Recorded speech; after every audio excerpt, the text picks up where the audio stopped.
నీ దేవుడు ఎవరో తెలుసా?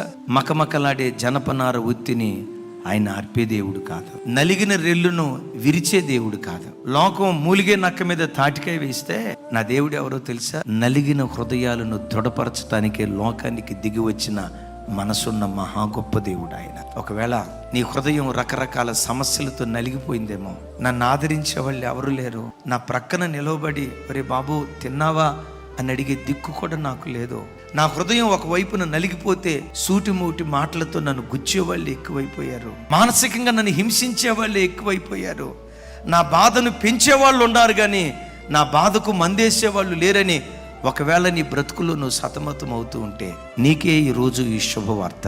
నలిగిన నీ హృదయాన్ని దృఢపరచడానికి దేవుడు నీ హృదయ గదిలోకి దిగివచ్చును గాక, నీ ఇంటిలోకి దిగివచ్చును గాక. నలిగిపోయిన నీ హృదయాన్ని దేవుడు దృఢపరచును గాక. విరిగిన నీ మనస్సును దేవుడు కట్టును గాక.